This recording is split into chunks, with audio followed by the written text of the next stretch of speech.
Hey guys, Fox again, here looking at version 6 or build 6 of Arms Dealer. This is likely our go to press version. We might have one more update before this, but I put this video together, sped it all up, and compressed about 30 minutes of gameplay into hopefully right around 10 minutes. Anyways, last time I gave a general overview of the game. This time I wanted to jump in and show you how to play it. Here is the first tutorial screen. Tells you a little bit about what to do. The takeaway here is that your father had a general's friend and he's giving you advice, and his first advice is to travel to random countries and meet the people your father used to do business with. Right off the bat, we're going to travel to Kazakhstan, see who we run across, and here we go. We meet the Challenger.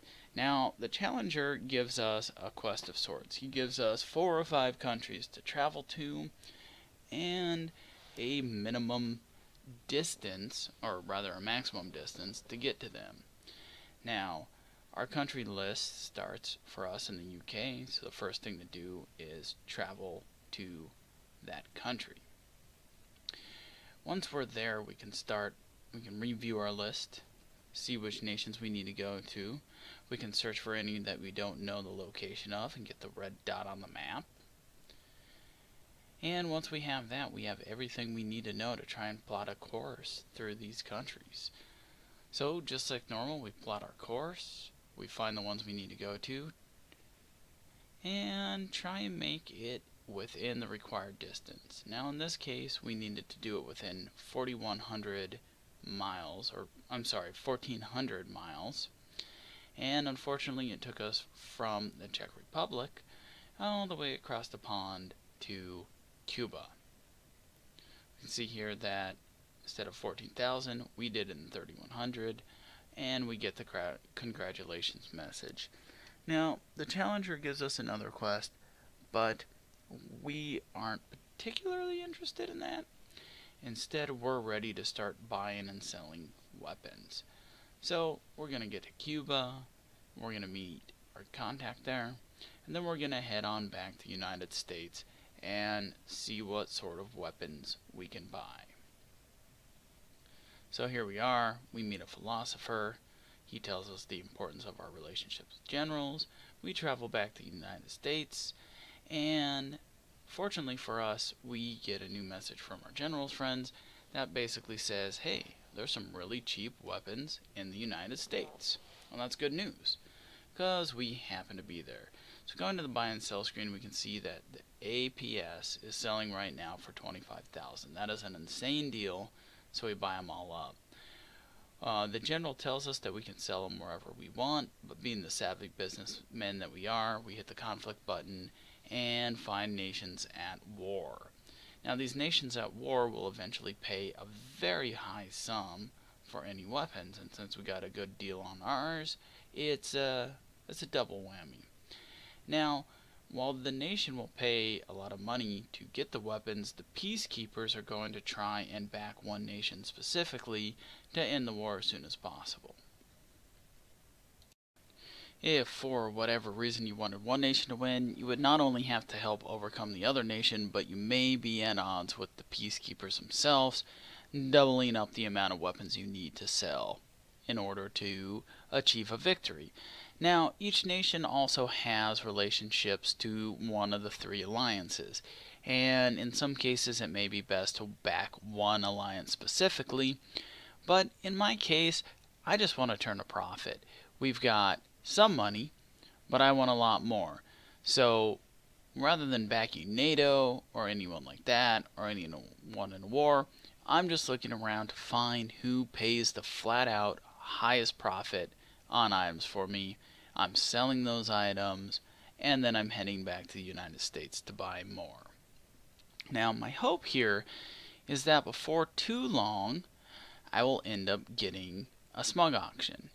And Smug will say, hey, would you like to buy this jet, or this cargo truck, or this ship from us? And if you would, come to our country and buy them. Now, that's not happening yet, so my best option is to bounce around close to the United States and sell weapons to people like Venezuela.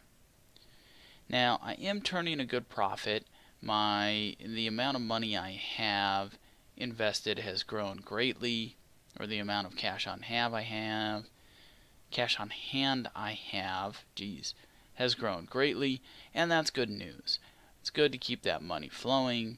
That will eventually turn into vehicles, which will turn into more money, and hopefully by the end of a couple of years, I'll be able to pay off my father's debt. Now, I haven't managed to burn through my cheap supply of APSs yet. That's also fine. It's nice to keep those around as kind of a last-minute jolt of income. But by bouncing here between these close North American and some South American countries, I am putting myself at risk of being easy bait for the agency to track my moves and say, hey man, this guy goes through Mexico a lot. He sells a lot of weapons in Mexico. Let's limit his access there, and let's catch the bastard. So eventually I'm going to make the decision that it's time to head over to Europe, but of course as soon as I jump in my yacht and head over, war is declared and a smug auction is going. I don't know where that country is, so I look it up. Western African. So once I finally get to my destination in Europe, I'm going to head over there to bid on the cargo truck. Now you can see here it says it takes 11 minutes before the auction is done, so I have plenty of time. I get there in time, I bid my 700,000, and I go about my business. Now Israel is a supply nation, so that's where I'm going to head next. I'm going to start purchasing weapons there, see who I can sell them to. I still have the conflict screen open, so I know that there's a nation close by who's at war. It's Albania. They're paying gross amounts of money for weapons, so I'm going to start buying up supplies of weapons and heading over there to sell them. Now, Albania is at war with the South American country. Again, I don't personally care. I just want to sell the weapons. I just want to make the profit. I'm going to do the max I can. See that it's $70,000 a crate, and I'm going to head over there. I'm going to drop them off. I'm going to buy more. I'm going to head home, back and forth. Now, if you look up at the top, it's hidden behind the Bandicam logo, but I have plenty of money in the bank. I win the auction for the cargo truck, and I send the cargo truck to me myself. While I do have 31 million or so in the bank, I still don't have enough to comfortably totally fill the cargo truck. The truck's capacity is more than double my own, so I'm going to need even more money. You'll also notice that the cargo truck has to stop at every country and pass customs. The default for that time is 30 seconds. So because of that, the cargo truck actually travels really slowly. So it's best to load it up with items, send it out on its own, and then meet it in a country. Now, that's the best, but through habit, I click the button I always click, and in this case I travel with it. So now I'm stuck going through customs. It takes me a minute to realize it, but once I figure it out, I'm only slightly disappointed. I'll travel with the cargo truck, I'll go through the customs, but once I get there I'll sell the equipment, make some good money, send the cargo truck home, and then send myself off on different adventures. So now that I've done some business in Israel, I'm going to do some business in Russia, and at the same time, Smug's going to come up with an auction for a plane. Planes are super fast, they have good cargo, but they are incredibly expensive. That being said, I still want it. I love airplanes, and cargo trucks just seem slow and frustrating to me.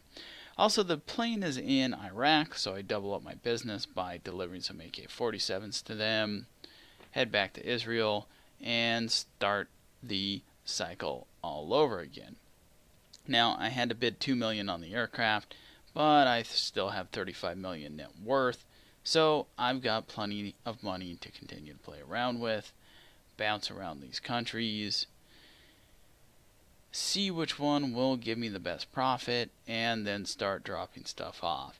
Now remember, the agency is going to start to track my moves. They're going to go to these countries. They're going to see what deals have gone on there. And if they find a pattern, they're going to keep an eye on me. So after a while I'm making pretty good money here, it will be time to move on. But instead of going right now, I'm going to wait and see if I win that auction.